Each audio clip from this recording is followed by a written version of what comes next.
السلام علیکم۔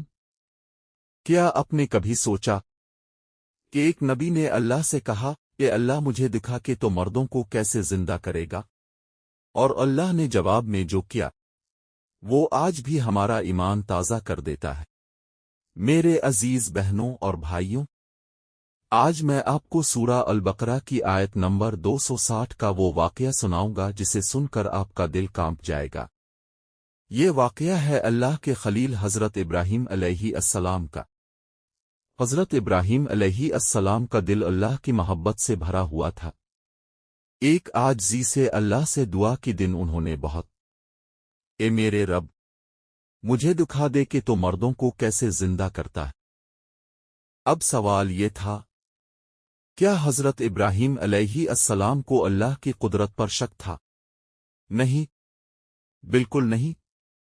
وہ تو صرف اپنے دل کا سکون چاہتے تھے۔ جیسے ہم کہتے ہیں نا، آنکھوں دیکھا حال دل کو تسلی دیتا ہے۔ اللہ تعالیٰ نے فرمایا، اے ابراہیم، کیا تم ایمان نہیں رکھتے؟ حضرت ابراہیم نے فوراً جواب دیا، کیوں نہیں اے اللہ، میں ایمان رکھتا ہوں، لیکن میں چاہتا ہوں کہ میرے دل کو اطمینان حاصل ہو جائے۔ پھر اللہ رب العزت نے حکم دیا، اے ابراہیم، تم 4 پرندے پکڑو، ایک مرغ، ایک مور، ایک کوا اور ایک کبوتر۔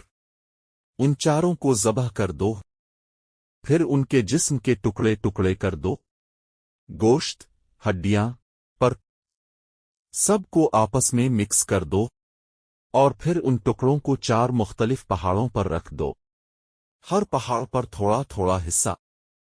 تصور کریں کتنے چھوٹے چھوٹے ٹکڑے ہوں گے، پر الگ، گوشت الگ، ہڈیاں الگ، اور وہ بھی 4 الگ الگ پہاڑوں پر بکھرے ہوئے۔ اب اللہ نے فرمایا، اے ابراہیم، اب ان پرندوں کو آواز دو۔ حضرت ابراہیم علیہ السلام دوڑ کھڑے ہو گئے اور انہوں نے پکارا، اور پھر ہوا وہ جو کبھی نہ ہوا تھا۔ اچانک 4 پہاڑوں سے پر اڑتے ہوئے آئے، گوشت کے ٹکڑے خود بخود جڑنے لگے، ہڈیاں ہڈیوں سے مل گئیں۔ چند لمحوں میں 4 کے 4 پرندے زندہ ہو کر حضرت ابراہیم کے پاس آ گئے، بالکل صحیح سلامت۔ اللہ اکبر! کون کر سکتا ہے ایسا؟ صرف اور صرف اللہ۔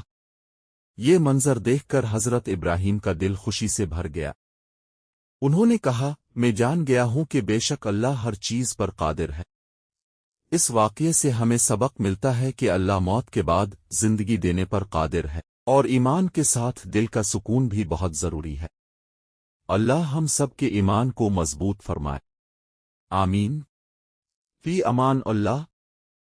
تو دوستو، اگر آپ کو یہ واقعہ سمجھ آیا ہو اور دل کو لگا ہو تو ویڈیو کو لائک ضرور کر دیں، اپنے دوستوں کے ساتھ شیئر کریں تاکہ سب کا ایمان تازہ ہو جائے، اور چینل کو سبسکرائب کرنا مت بھولیے گا تاکہ ایسے ہی قرآن کے واقعات اب تک پہنچتے رہیں۔